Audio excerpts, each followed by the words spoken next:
guests present with us today. But before we bring them on, I just wanted to acknowledge some of the people present here today who will be helping us with this meeting as well. We have DTM Matthew present with us. We also have Brian, who's been a very big part of getting this panel together. So thank you, Brian, for joining us today. As well as Irfan, who's helping us with handling the whole Zoom and this whole technical aspect of it, which is not my forte. So thank you, Irfan, for joining us as well.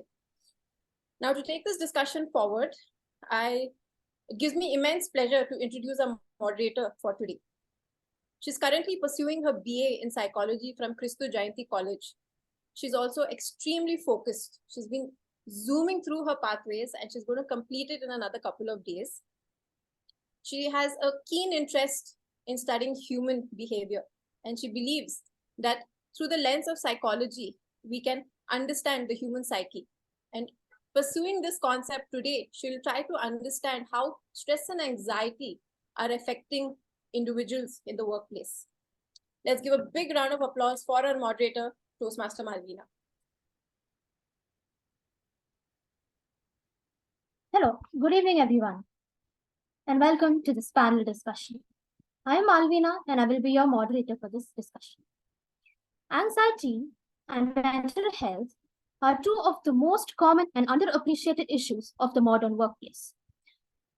We are all familiar with them, yet they are rarely discussed. Today, we will delve more into the topic and also explore the potential of transforming workplaces into supportive environments that promote well-being. Our panel of experts will provide insight into how to create a more supportive and healthier work environment. I'm pleased to present a panel that will provide a comprehensive overview of anxiety and mental health issues. We will work together to provide you with information and solutions that will contribute to a positive transformation of work environment. Let's quickly meet the panelists. The first panelist on board is Ms. Deepti Chandy, therapist and Chief Operating Officer of Anna Chandy and Associates. Ms. Deepti transformed her life through transactional analysis and found empowerment through therapy. She has worked with clients between the ages of 18 and 45 to overcome issues relating to identity, relationships, and self-development. Today, she strongly believes in the power of therapy and is passionate about the movement to normalize therapy. Welcome, Ms. Deepti. The second panelist on board is Dr. Rukshada Sayada, psychiatrist and psychotherapist. Dr. Rukshada is the founder of Trellis Family Center, the president-elect of Bombay Psychiatric Society, co-chair of Women's Mental Health Specialty Section of Indian Psychiatric Society, and secretary of Women's Mental Health Committee of the Indian Association of Private Psychiatry. A celebrated speaker on mental health, she has 2 TEDx talks to her credit. She has received numerous international awards, including a prestigious WHO fellowship from South Korea in psychosocial rehabilitation. Welcome, Dr. Rukshada. The third speaker is Dr. Gayatri Deshmukh, a distinguished Toastmaster and life coach. Dr. Gayatri is a public speaking coach, a stress and anxiety management coach, and meditation practitioner. A distinguished Toastmaster who undertook an extensive spiritual journey of more than 1,500 miles. She has addressed clubs in the World Bank and NASDAQ of Washington, D.C., and recently made it to Fox Story, India's list of India's 100 under 40. Welcome, Dr. Gayatri. Last but not the least, we have a wonderful panelist, Mr. Vijay Kumar, Chief Executive Officer of Infrastructure Equipment Skill Council, IESC. Prior to this, he had a rewarding and successful career, initially with Tata Motors and later with Tata Hitachi Construction Equipment Company Private Limited. He has held various portfolios, including Head of Marketing and Distribution, Customer Support, External Affairs, and CSR. His role involved managing the wide product portfolio of the company, which includes a range of hydraulic excavators and wheeled products, handling the distribution network, strategy and business planning, marketing conversations, and market research, among others. Mr. Vijay Kumar has over 30 years of experience in the construction equipment industry. Welcome, Mr. Vijay Kumar. Once again, I welcome all the panelists to this discussion. Before we proceed with our discussion, I would like to establish two important ground rules. The total duration of this panel discussion is 40 minutes. Therefore, I request the panelists to keep their responses brief. At the conclusion of the discussion, the audience members will have the opportunity to ask questions. Please post your questions in the chat box. Due to limitations of time, we will be choosing questions at random. With this, let's get into our discussion, starting right from the first panelist. Ms. Deepti. Hi, good evening. Yeah, hi, good evening. Go ahead. Good evening. Yeah, so let's start with the basic question that all of us had in mind. What are the key signs and symptoms of post-COVID stress and anxiety that professionals in the corporate world should be aware of? Yeah, I know you said to keep it brief, so I'll keep it very, very brief. I think one thing is that we're seeing burnout much faster. So earlier you used to see people saying they're tired, they're feeling burnt out, they want to switch careers at 40, 45, 50. Today I'm seeing it at 30, 35, much, much earlier. There seems to be, because there's a climate in general of layoffs, etc. So there seems to be this need to constantly be on, work all the time, this inability to get off that hamster wheel. And there's a lot of guilt around taking a break. And I think a lot more people are just feeling very, very psychologically depleted at this moment. These are some of the things that I'm seeing in my practice with regard to burnout and post-COVID anxiety. Do you think taking a break is a good idea? Will that help us cool ourselves down? I'll let the next panelist take that. I don't want to hog all the airtime here today. No, that's okay. We do have some time in hand. Yeah, I think as important as working is recovery. Just like when you work out, you can't work out 7 days a week. You need to take a recovery day. And I think we need to do that for ourselves as well as human beings. I think taking a break is as important as working hard, working out, doing whatever you're doing. So I think it's very helpful for mental health to take a break. Definitely. Breaks are important for us to cool ourselves down. And it's very important for us to take breaks and not burn ourselves out completely. Definitely. I agree with your opinion. With this, let's get on to our next panelist, Dr. Rukshada. Adding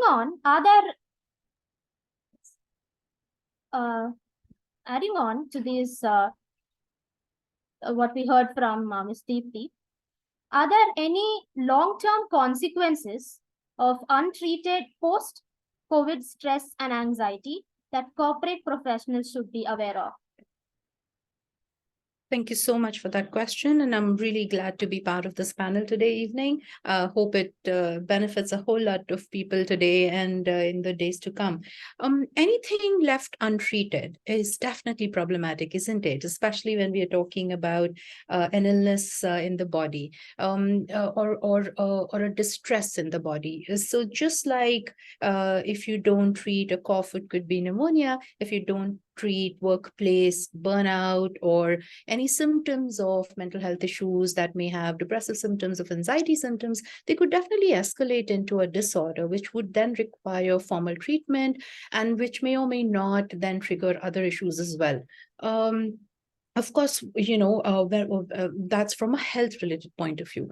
But if you're also looking at other social related issues as well, right? If one part of my life is not doing well, I'm not thriving there, it's going to impact other parts of my life as well. It's going to impact my interpersonal relationships, whether with family or friends, my ability to just have pleasure. It may impact my judgment and decision making capacities, and an overall general feeling of quality of life going down.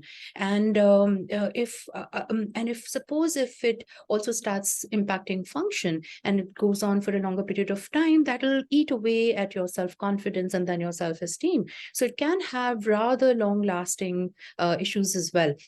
And coming back to all of this, whenever somebody's stressed and has these kind of chronic issues, that overall reduces immunity. So it could trigger, like I said, other issues in life, like health issues, like from infections to lifestyle disorders, or to other kind of medical complications like hormonal or metabolic issues, blood pressure, diabetes, thyroid, all of that.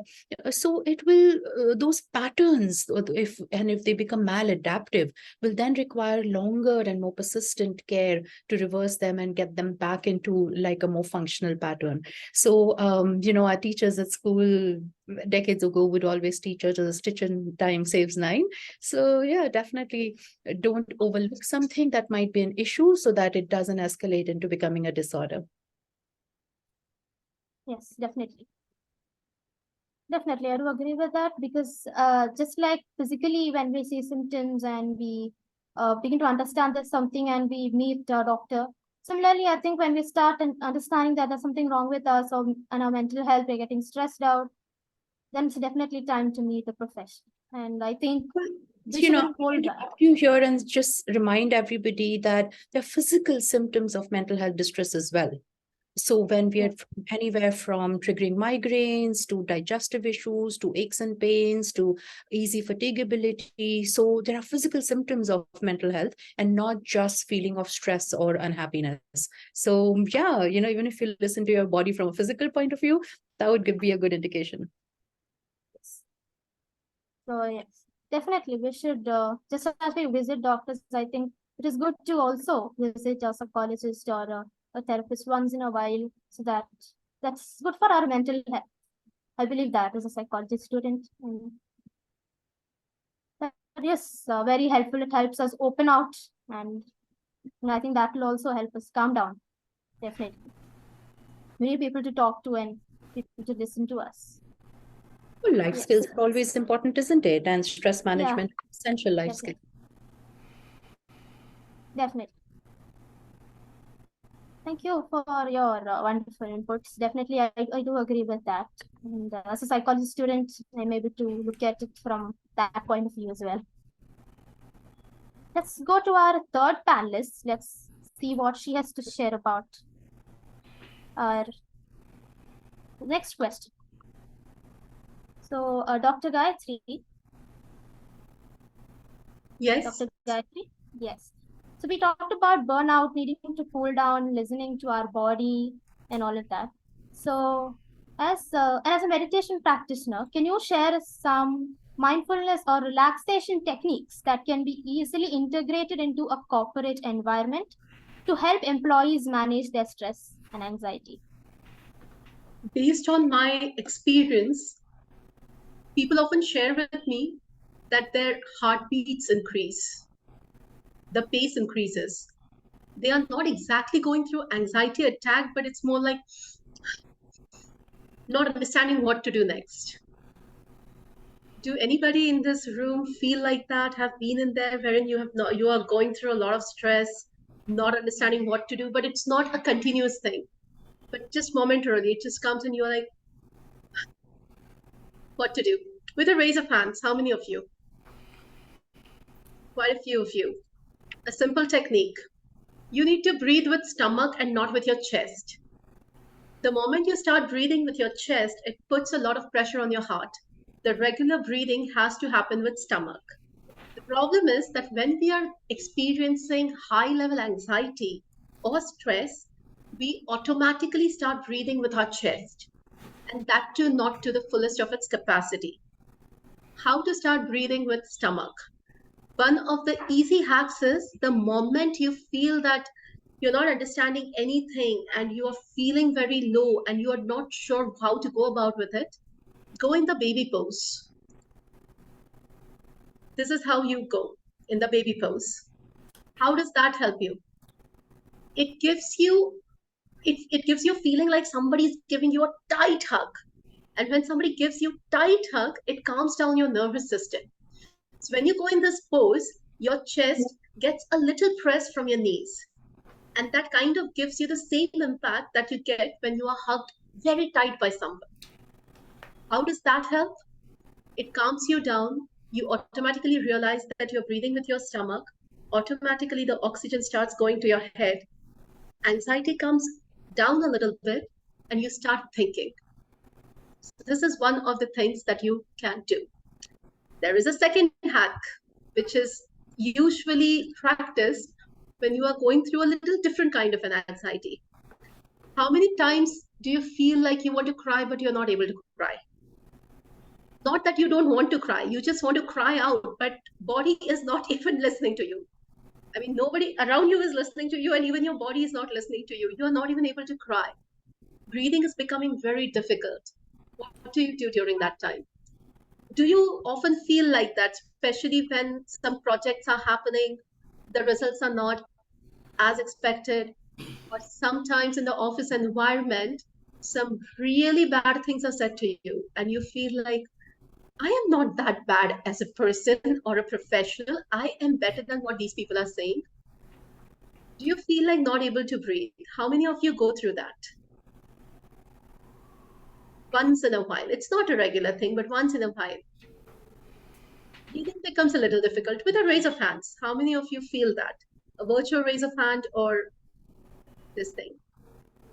Okay, I see very few people saying that. Okay, there are a few people who are saying that.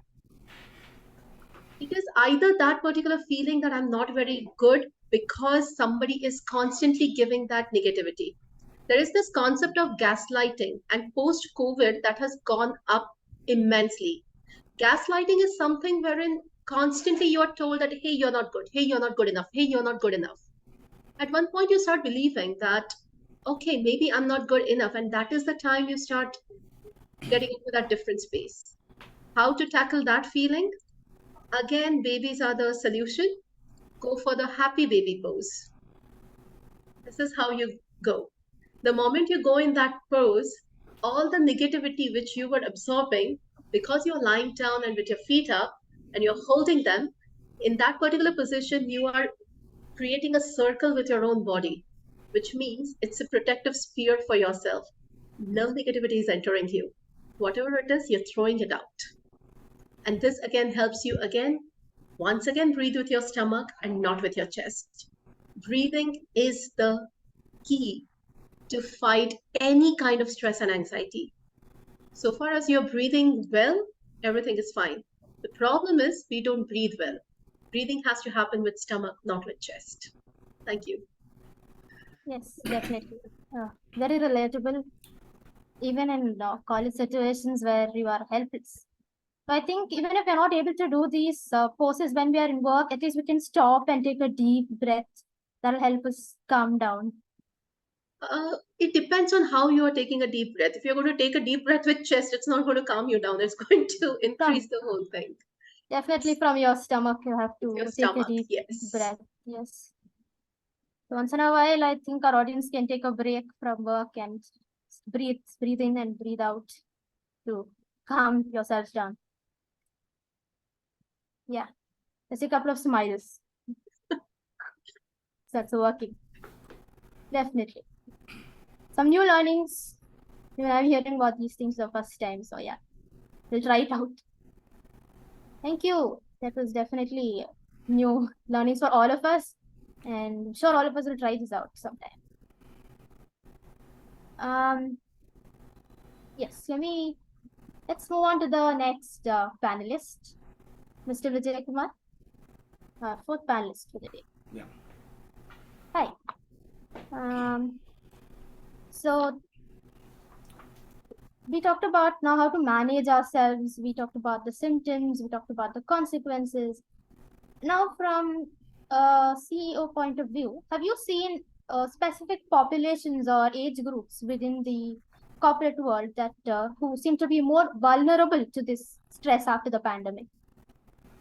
Thank you. Thank you for having me on this call, and thanks for putting me in the company of experts in this field of psychiatry and psychology. I think far beyond this call, I would reach out to them for help because we in the corporate world are constantly being badgered from all sides. And to answer Dr. Gayatri's question, have you ever had a panic attack? I was the first guy to put up my hand because I had one just 15 minutes back when I couldn't log on to the call, right? So we talk about technology and advancement and all the rest of it, but at the end of the day, we are all vulnerable to these little glitches. And if Irfan hadn't called me and sorted out what apparently was a very quick fix, I would probably not be able to get onto the call. So coming to your specific question on which age group or which kind of generation gets affected or impacted more, in my experience, have found that every generation has its own unique set of problems, right? So if you're talking about, let's say, the baby boomers or the next generation after that, they have a set of problems because, let's say, they've reached a certain point in life where their anxieties or their worries are about a different set of things. Like somebody approaching retirement age, for example, sees an insecure future for himself. So he's got a set of worries. He may have some coping mechanisms because of his experience or because of his network of friends. But that doesn't preclude the possibility that he does have problems, and those are of a little different nature than possibly the millennials or Gen Z, right? So let's look at Gen Z, for example, very young workforce coming into the market and seeking employment. Aspirations are very high, fear of missing out is very high, peer pressure is very high, expectations are very high, and then they find in the real world that they don't get that exact same combination. And I was stunned to find that many of these youngsters of this age, they work for a year or a couple of years and then say, boss, I'm taking a break. Okay. Now, here we have people of my generation and maybe the next one working for years together, lifetime employment, one company or the other, staying committed, going through the ups and downs, and then building a career for themselves. So expectations have changed, and therefore the pressures. Social media brings with it a whole set of problems. You have this, this constant urge to keep up with the Joneses. So that brings a set of problems. So in summary, what you're talking about, is there any demographic that is uniquely or differently affected? Yes, each demographic has its own set of issues, but this problem is quite all pervasive. And just harkening back to your first question, you related all this to COVID or post COVID or induced by COVID. But in my opinion, this fire has always been burning. COVID only exacerbated or accentuated the problem, and that's the reality. Yeah, this problem was there even before COVID. It's just that it increased after the pandemic. Was it like this during the pandemic as well, or did the stress levels, workload increase? Yes, during the pandemic, I come from a manufacturing background, so we have a set of problems with respect to keeping our manufacturing units open. People need to be there physically to produce something. I'm a marketing guy, so I need to be in the field to engage with my customers. All those things came to a halt.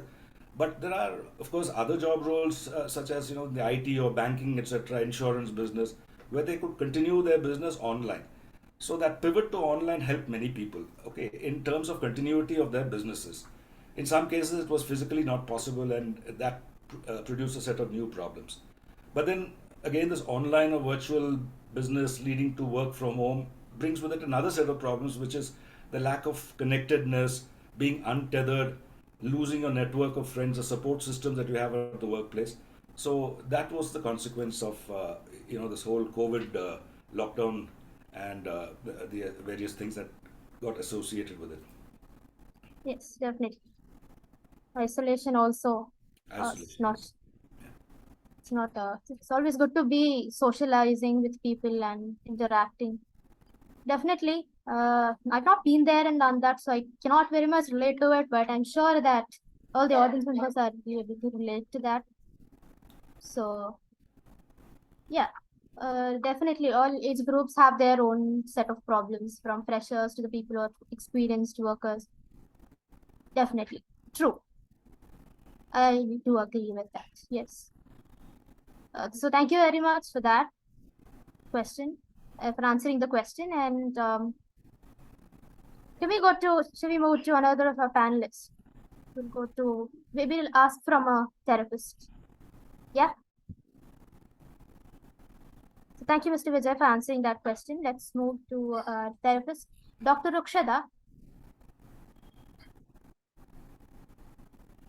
Yes. We discussed just now about different age groups facing different problems and the importance of socialization being within the group.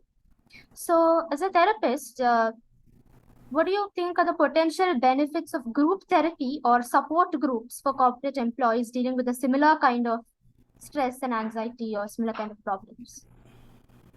As a psychiatrist and a therapist, I definitely believe in evidence-based approach for, like I said, either lifestyle, life skills, or intervening for problematic issues. And so when you get a group of people together with similar kind of intersectionality, whether they see themselves as peers because of work or gender or age or even complexities or lifestyles, there's a camaraderie. There is, because what happens with mental health distress and definitely with mental health disorders is that it can make you feel very isolated and it can make you feel as if this is only happening to you. So when you connect with other people in similar situations, the help that they get just by connecting, just by seeing that they're not alone,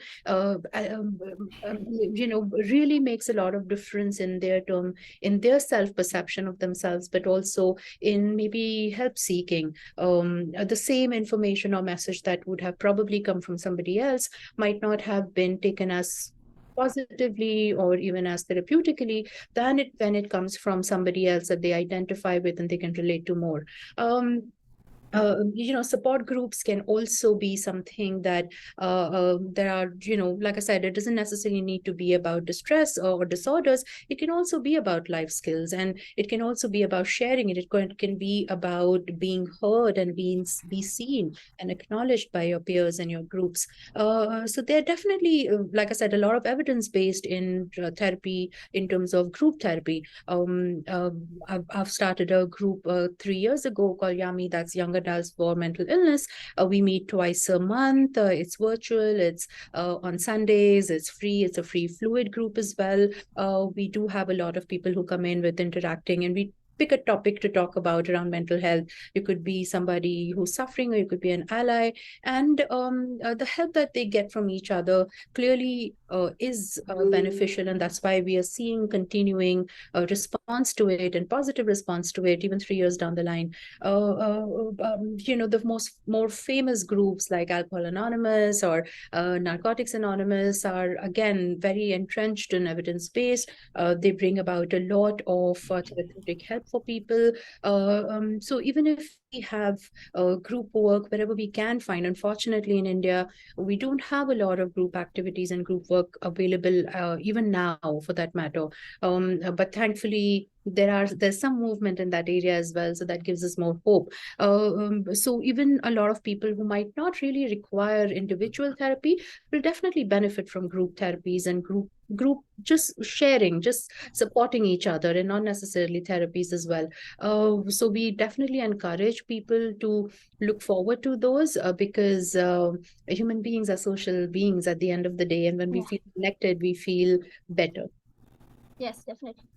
Identification, when we identify with a person and we see similarities, that's when I think it's the most time when we are it's most effective, whatever we are doing, wait in a college or workplace, and identifying, and that's why we come up as a group of friends itself.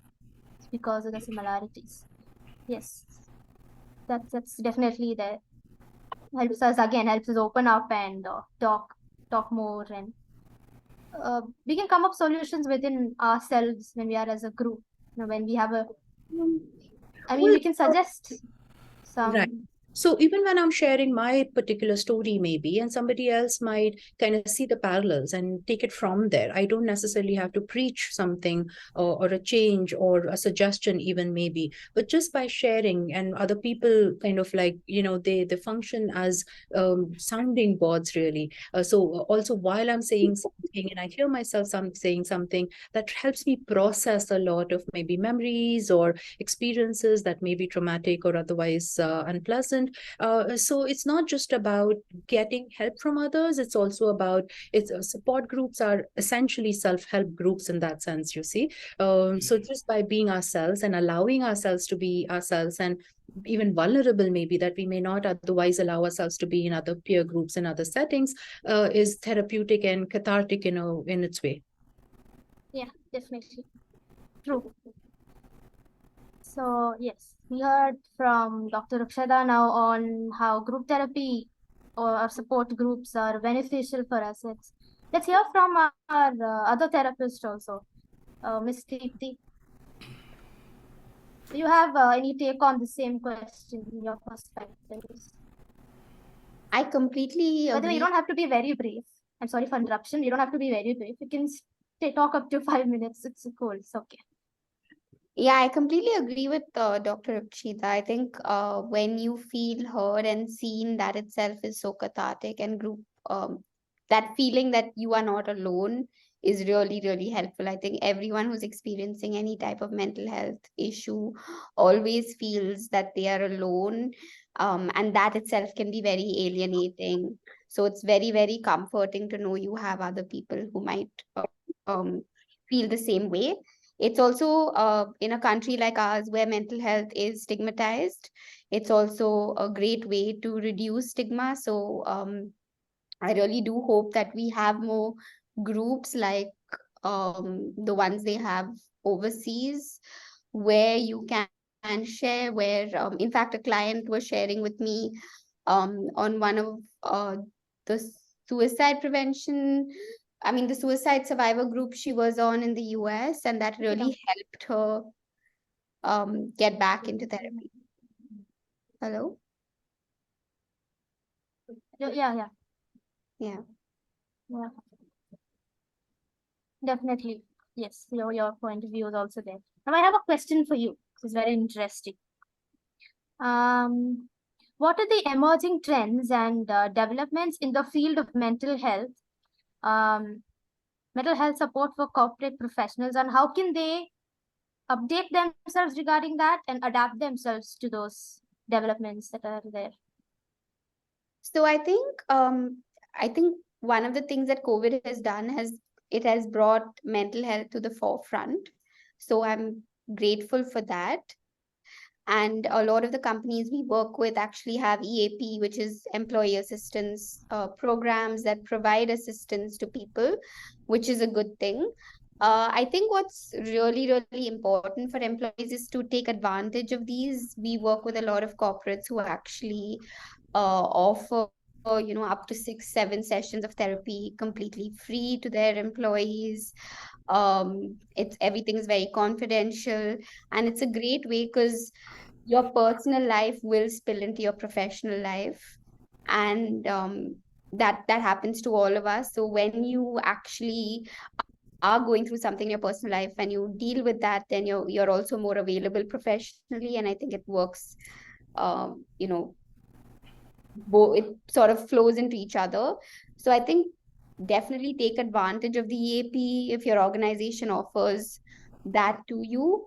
I see a lot of organizations offering psychoeducation sessions now, where they're actually um, giving you informative talks around mental health, different topics, helping you understand what you could be experiencing. So if you don't want to go in for one-to-one therapy, that feels scary, at least take advantage of talks like this that will open up your eyes into things that people are experiencing and help you understand. The other thing I think is, and that's something that I found really, really important, was last week I was speaking to someone at one of the corporates we work with, where they were saying this employee of ours is really suffering, but they've been a really good employee, and what way can we help this person? And when your company cares about you that much, I think, this is the employee is also going to deliver that much more. So I think what's happened with mental health is that it's slowly, the stigma in the corporate place is reducing, which is a great sign for me. And people are actually providing more employee assistance. And that's a trend that I'm waiting to see grow. Yes, definitely. People should go for it when they're given that opportunity. And most of the time, I feel that it's in the mindset of the people, how they think about psychology, how they think about therapy. People have a lot of misconceptions when it comes to this. So audiences should definitely go forward when you get such opportunities, and it really, really helps you uh, overcome any issues, not only relating to stress and anxiety, but both in professional and personal life. Definitely, it is. Yes, I've also heard that companies are definitely coming up with a lot of these programs that can help their employees. We should make use of it. That's the main thing. So, audience with a thumbs up, how many of you will make use of this the next time you get such programs? Yeah, couple of you all. Yes, yes. People are there for making use of it. Thank you for that. A lot of people have understood that they have to definitely go forward and take up such things. So, thank you, Ms. Deepti. Shall we go to, let us come to Mr. Vijay Kumar once again. Yes, the last time we spoke about how you came from a manufacturing background and how jobs, it depends on the jobs during the pandemic and after the pandemic, their shift and all of that. So are there specific industries or job roles that are more susceptible to anxiety related challenges? If so, why? So, some of the jobs that involve working in isolation, as has already been mentioned, are more vulnerable, definitely, because you don't have the safety of your, or the comfort of your network, companionship, conversation, all those things. So such jobs were, let's say, more impacted. Also, I felt at that point that the sales and marketing guys who were always on the move, they suddenly found themselves virtually tethered at home or wherever they were locked in. So that created and despite the fact that they are unable to travel or move and conclude business deals, the expectation was that they would still be able to do that. So people were desperately trying to, log on to Zoom calls and Teams calls to reach out to their distributors or their customers, and it was a little bit of a frustrating experience for them. So that's one point. But I also want to go back to what Deepti just spoke about. Deepti and the other panelists, who have some very good ideas on how to help people cope with these problems, whether it's through group sessions or support groups or breathing exercises and poses and so on. It's all very good. It needs to be done, and it would help a lot. But I also want to shift the focus a little bit on, why are these problems being created at the workplace? We're talking about workplace stress, anxiety, whatever, pressure, right? So, and I think a lot of it, we don't have to wait for a guy to burn out or break down and then administer therapy to him. Why not create a culture or improving the culture at work where he feels respected, where he is appreciated? There are a few things that can be done to actually prevent these things from actually happening. I'm sure it can't be completely avoided, but a lot of it revolves around the psychological safety net that the employer provides to his employers. And that involves very many things, allowing people to have freedom to fail, recognition, all those things, right? So that's my brief point about the whole system, how it works. And they say, strategy versus culture, right? The organizational culture. Culture eats strategy for breakfast. You could have the best strategy in the world, but if your culture fails you, then it's not going to really work, right?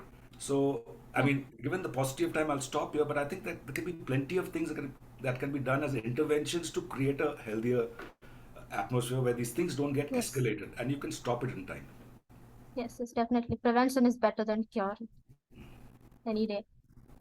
Yes, I do agree with you that different jobs have different needs, and based on that is what I think are their levels of stress and anxiety. And workplace should definitely build that kind of an environment for the employees. Yes. True. Right now, I don't know much about that, but definitely I will. Let's see what the audience will have to say about that in the questions. So thank you for that. Thank you very much. Shall we go to our last one question? We have almost come to the end of time, so we'll have last one question for Dr. Gayatri. So a very interesting question that I think most of our audience would love to know. What roles do flexible work arrangements such as work from home or hybrid work play in mitigating or exacerbating stress and anxiety among employees? And how can these arrangements be optimized for mental health? During the COVID times, a lot of companies wanted to save on the rents, which is why they preferred their employees to work from home. Things are changing once again. A lot of companies want to go physical as much as possible. They now want 100% employees on ground in the office. They are willing to give at the max 80% work, 80% office and 20% work from home. Very few companies are giving this 3 weeks a day, 3 days a week work from home. The reason is that everybody still has that thing on their mind that you need to be in a certain kind of a psychological state to get optimal productivity from the employees. And that particular environment is provided in the offices. Now, whether it is more anxious to be in home, working from home, and giving instructions to somebody who's working in the office, sometimes that can be more stressful.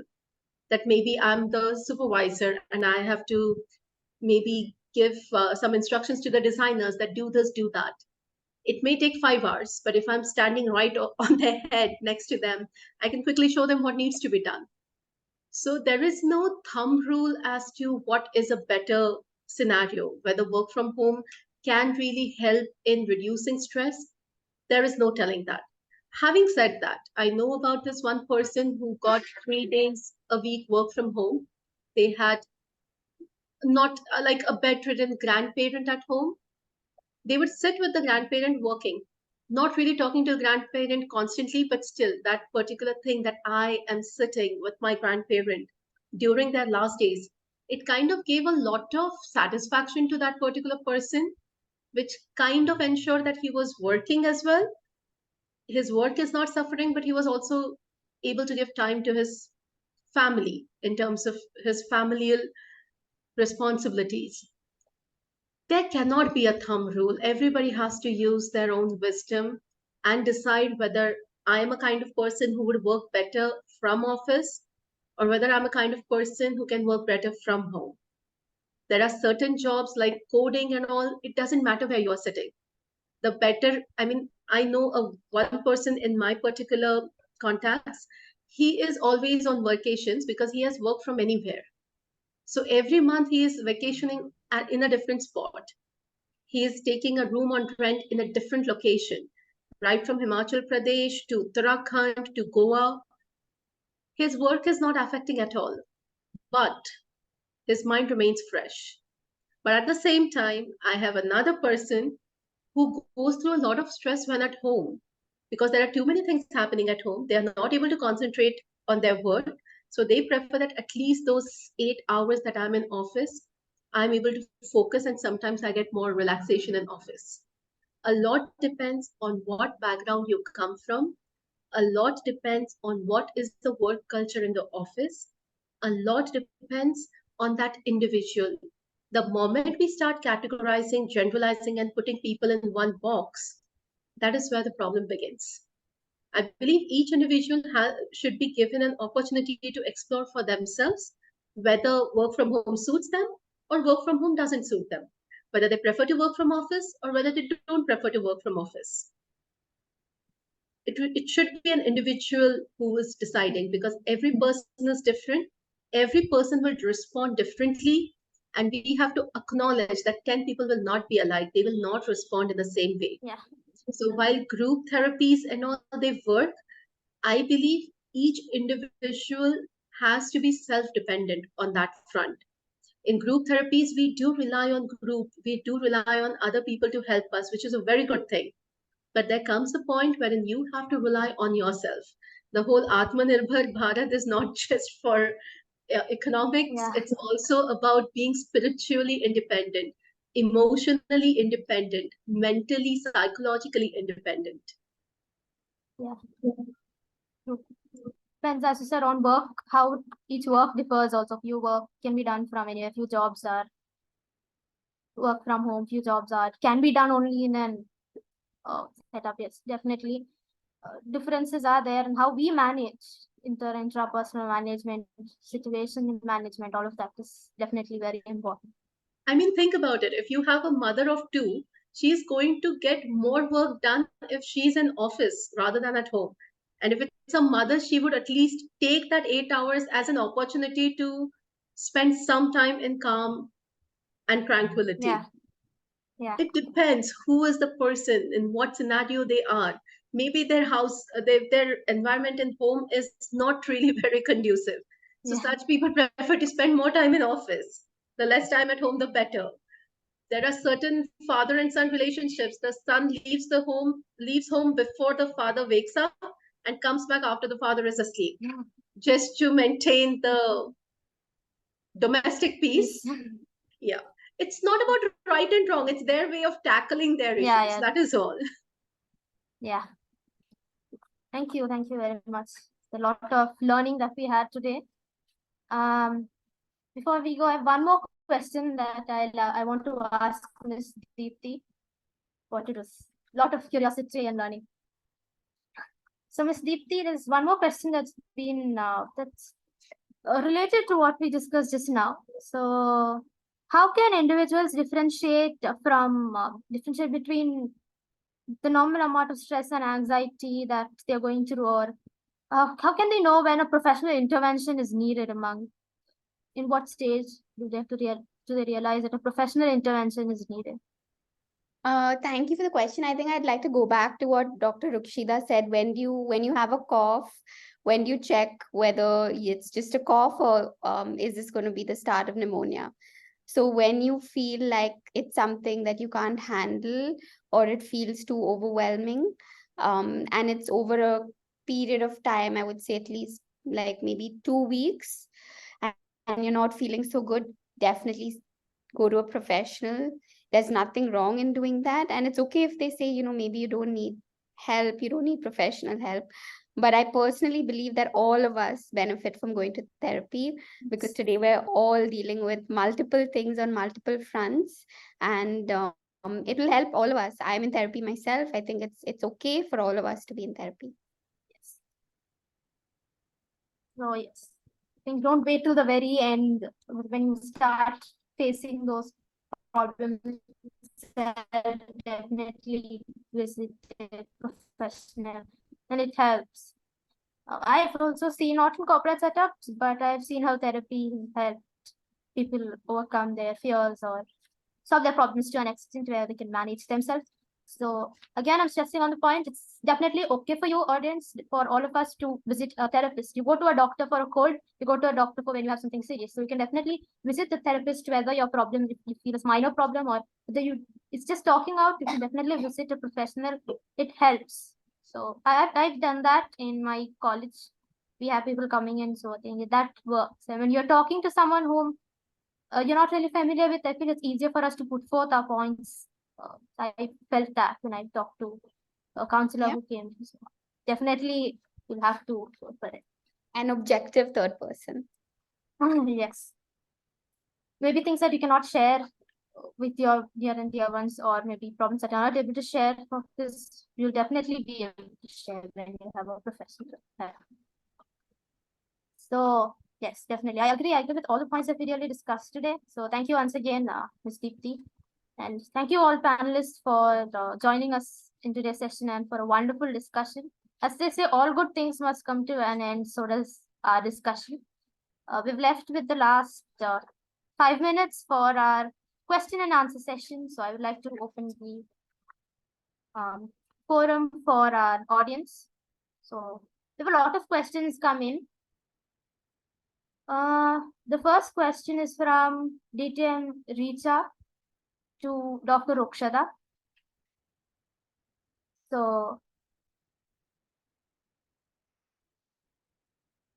the first question is, DTM Richa wanted to know what is the virtual group name mentioned by Dr. Rukshada. Thank you so much. I think so. I shared the link, the short URL for registration form. That's already been shared on the group chat as well. It's called YAMI, Young Adults with Mental Illness, however you want to interpret it. But it's already mentioned, and the link has been shared on the chat as well. And of course, the organizers have the link. So if anybody misses it now, you can always get in touch with them for that. Yeah. One more question from Toastmaster Augustine. It is, what is the opinion about using medicines to manage stress? Are there really medicines for this? Thank you so much for that question. Medicines are, again, an integral part of treatment of mental health disorders.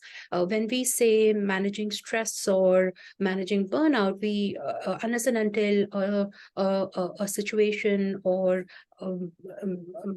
a person has reached a stage where they have symptoms as well as it's impacting functionality, we don't generally medicalize or pathologize a condition. But if there is a disorder, there may be some symptoms of anxiety. So somebody's going through adjustment phase and adjustment disorders, and they require some help with symptoms of anxiety or depression or things like that. Of course, medications can play a huge role, and in some cases they become life-saving as well, because we do see untreated burnout can turn into depression and can lead to substance abuse, and then also have self-harm and suicidal ideas. So in those conditions, definitely medications play a role. As far as Mr. Vijay also earlier mentioned that we shouldn't reach that place where somebody requires mental health help. Definitely, I think definitely resonates with us, because every doctor is going to start with prevention of an illness. Trust me, we have only few psychiatrists in this country. We're not enough to handle the burden of mental health care that's present in our country right now. So we'd all be happy with lesser work and lesser patients to see. So medications definitely will come into the play if and when it's required. And there's a lot of myths and misinformation about medications that, they're mind-altering drugs and all of that. I'm here to say that they're in fact safer than a whole lot of other medications and antibiotics and other painkillers that people pop in indiscriminately just because the friendly neighborhood chemist is just giving it to them without a prescription. So medications, if required, are definitely very helpful. They're safe, they're not addictive, they make you instead of changing your mind. They just take care of the symptoms and sees to it that your dysfunctioning brain is now functioning as it should be. And mental health illnesses, 50% of them, they first are diagnosed around age 14, and by 75% of all mental illnesses are by age 25. So clearly it's a disorder, it's a neurodevelopmental disorder that strikes the young. And if you are not going to do corrective measures during that time, even if with medications, then the developmental trajectory and the life trajectory is going to get impacted. So don't trust WhatsApp and Facebook University. Definitely ask your questions, especially about medications, to the prescribing doctor. If somebody has the capacity to reach a specialist and a psychiatrist, definitely do so. Even if it is to get ruled out that, you're fine and you don't need medications, you may benefit from some amount of counseling or therapy. There's a difference between counseling and therapy as well. Let's not get stigmatized about mental health or mental health treatment, and definitely let's not pill shame anybody. Thank you. Toastmaster Krishna, I hope your question is answered. I would like to say that since it's a Q&A, I would request you all to keep your answers brief, because there are a lot of questions coming in. Thank you, Dr. Rukshada, for that question. Next, we have a question on the corporate world. Can we have Mr. Vijay Kumar? This question Yeah. What's the This question? question is, how has the corporate landscape changed in terms of employee well-being since the onset of the pandemic? Well, till since the onset of the pandemic, yes, people have gone into mission mode, trying to find out quick fixes to these problems which are happening because of being detached from the workplace. But even before the pandemic happened, there have been, to be very fair to corporates, there have been a lot of attempts to provide a better workplace and then balance it off with offshore activities and family gatherings and all kinds of creative stuff, open office designs, uh, and then having a mentor at work, having a support group within the organization. So many such things have been already put in place. So I know when I was talking about this business about creating this culture where people are encouraged and fostered, it also implies that the organization suffers a physical loss in terms of productivity if the employee is not productive. So it is in their own interest, money well spent on the well-being of the employee, because billions of dollars are being used because of attrition and lack of affiliation and affection for the organization, absenteeism, leave, and late coming, destructive habits, and so on. So that's a underlying point that needs to be mentioned, that there is a cost attached to not covering this aspect of the stress or anxiety levels that the employees face. Yes. Thank you for that. So thank you for that. I hope the person who asked the question it's answered came on our registration link. So thank you for that answer. I definitely agree with your points. Can we just quickly get on to the last two questions? So Dr. Gayatri, we have the next question for you. Okay. This is from Toastmaster Vijeta. So how can we help our team or family to talk more about these issues? Because there can be hesitancy when it comes to talking about such issues. Any issues there? There are 3 steps to that. First step is to come out of denial. The first place where all of us go is the place of denial. And why do we go in denial? Because we are judgmental. Why are we judgmental? Because there are certain prejudices we have in our head. So it's a three-step journey. Remove all the prejudices, make sure that you are non-judgmental, and make sure that you are more accepting in nature. People will come to you only and only if they know that it's a safe place.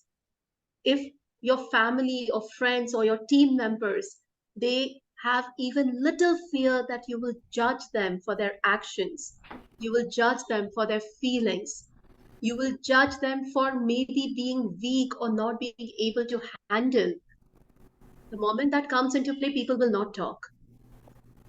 We need to make this whole environment very conducive and safe. And the most important thing is acceptance. Get out of that denial mode. Next step is to not being judgmental. Then the final step is remove all the prejudices. There are a lot of things we have learned since childhood, but we learned them when we were in the last century. Now we are in the new century, new millennium. A lot of social norms have changed, a lot of customs have changed, a lot of understanding of the new generation has changed.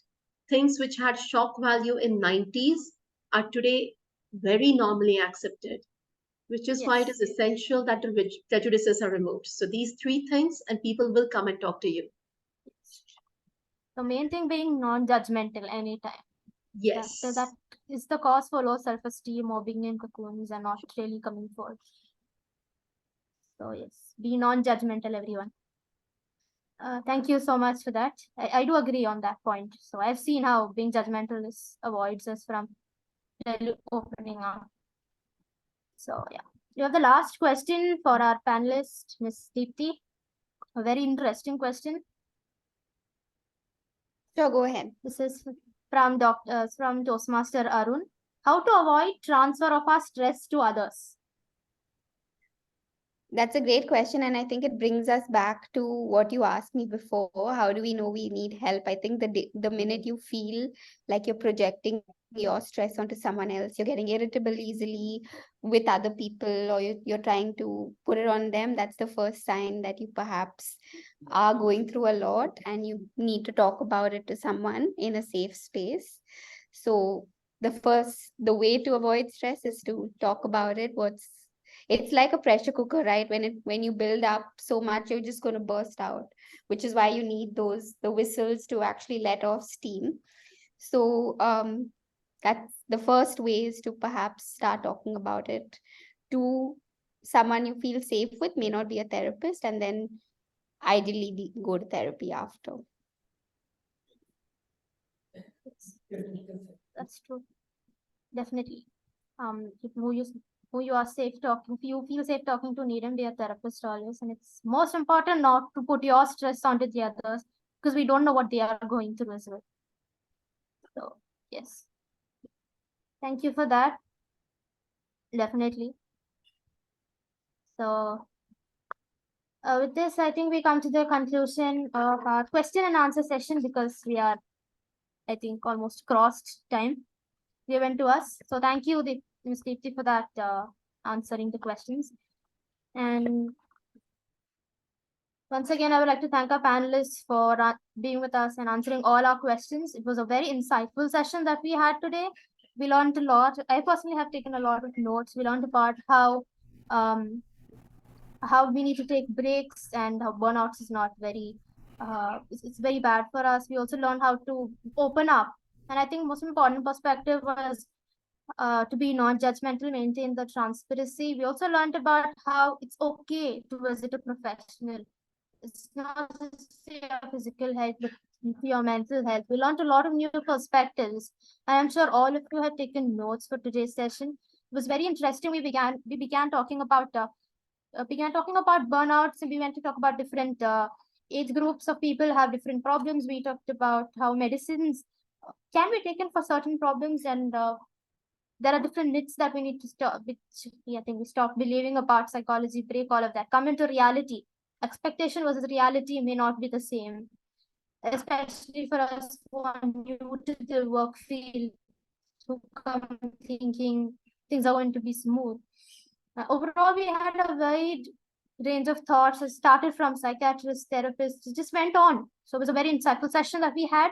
And it's always important to remember that development of a psychologically healthy workplace is a continuous process, and each of us have a role to play in this endeavor, from those who create policies to those who support one another.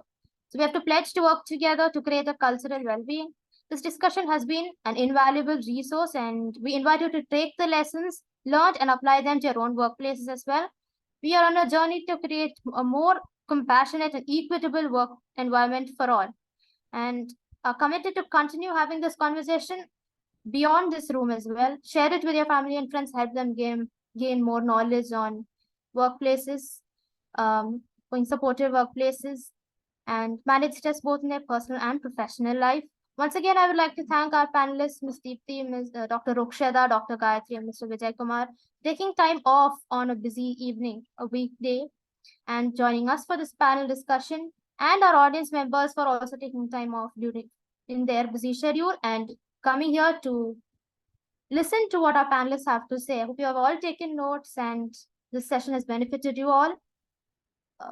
Thank you once again. With this, I hand over this discussion back to our club president, Toastmaster Malvika. Thank you, Malvina, for conducting that very insightful and engaging panel discussion. I think everybody took some learning back from today's discussion. Before we part ways with the panelists, I would just like to ask them about their feedback on what they thought of today's meeting. So, Dr. Rukshada, do you have anything to say? I'm always happy when there's talk of mental health and psychiatry care. Though, yes, the pandemic has had a huge impact in normalizing talk about mental health. There is so much more hesitancy and stigma and misinformation around mental health that the more we talk about it, the more we make it easy to talk about, and the less burden globally that we're going to see in terms of mental health issues, and more prosperity then, isn't it? So thank you so much, and best of luck with all your other endeavors, and I'll probably hold you guys on that this conversation is going to continue. So best of luck with that as well. Thank you so much. Yes, we'll definitely be talking about this in more meetings to come. Mr. Vijay Kumar, any tidbits, feedbacks from today's? Thanks. Always a pleasure to talk to people, not just about mental health. In fact, I'd like to talk about it less and less and talk about overall joy and happiness to all around. I'm happy to, we have this experience, so many years of experience, and we've gone through so much in life. So it's always great to connect with youngsters and share some part of your learning along the way. Thank you. Thank you so much. Thank you so much for coming on today as well. Finally, Dr. Gayatri, any last words? It was a beautifully moderated panel. I believe, Malvina, this was your first time as panel moderator. Yeah. Wonderfully done. You were very calm. You were very composed. For panelists, it's okay. We come, we talk, we go. But for the moderator to be able to piggyback on what is said by the panelist and then taking forward from there, beautifully done. Beautifully done. Thank you so much. I also think she did a really great job. Thank you for that, Gayatri. I think Deepthi has logged off. Her battery has died. I'm not sure if she'll be joining us. So let's move on. DTM Nagesh is ready with his evaluation. So I think we'll immediately jump to the evaluation for today. Thank you so much. Am I audible? Just 1 second. Yeah. Yes, you're audible. I can hear you. Thank you. Thank you. Good evening, Toastmasters. I've been an audience to a panel discussion and have been a panelist. I actually was in a stress when I was asked to evaluate this panel discussion, the project by Toastmaster Malvina. But when I saw the topic, sex and anxiety management, and the background of the panelist, I quickly jumped in.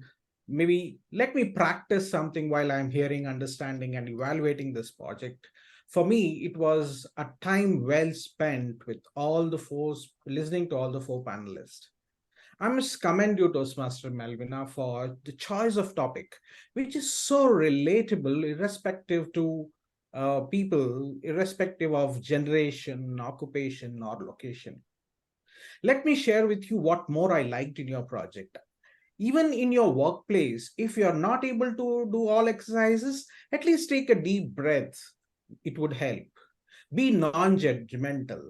And with so many other mentions from you after the panelists have spoken, I felt you were very intently listening. Wonderful there.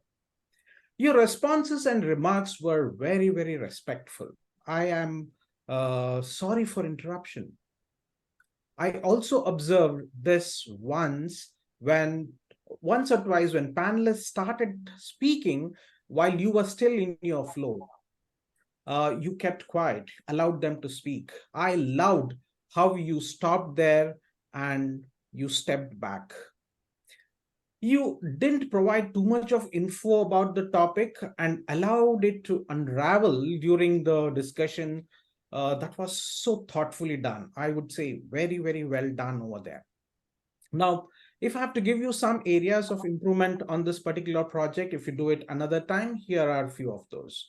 In my opinion, a personal anecdote at the beginning of the panel discussion would have placed everybody in a perspective of why mental health is such an epidemic, bigger than COVID, I would say. 10 to 11 minutes within the discussion, I heard you asking about the therapy. I felt you could have gone round with the panelist with a different structure. Maybe it could have been, what are the causes? What are the consequences? And what is the cure? And thirdly, I have a question that is interesting. And you had a long question there. Maybe about 15 to 18 words is what I heard. Here I have a suggestion for you. When you have a question, make it short like a table topic Or if it is in two parts, take a pause, maybe of 2-3 seconds, so that everybody understands your question. In summary, the choice of topic, the panelists, their intros, and the mentioning the ground rules on time and Q&A, fantastically done. Your tone was so very conversational throughout the panel discussion. Wonderful summary. Wonderful summary. However, in the order, if it had been a summary of discussion followed by Q&A and then thanking the panelists, it would have been better structure at the end is what I feel.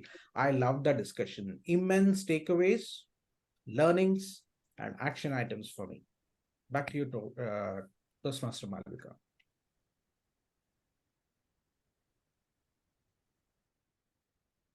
Thank you so much, DTM Nagesh, for that valuable feedback. I think Toastmaster Malvina will be using some of this feedback in the next panel discussion, which I'm not sure you. Shall we do one more? Yeah, we can. Great. I'm sure that will also be as great and with as celebrated panelists as this one was today. So looking forward to that. And with that, we are coming to a close. But before we end the session, I would like to thank all our guests for coming on board today and being part of our discussion. I hope they all had a good time, and also they all took some learning back about stress, anxiety, and mental health. And yeah, that's the end. Thank you everyone for participating, and I hope everyone has a good day. See you all. Thank you, everybody. Bye-bye. Thank you. Thank you all.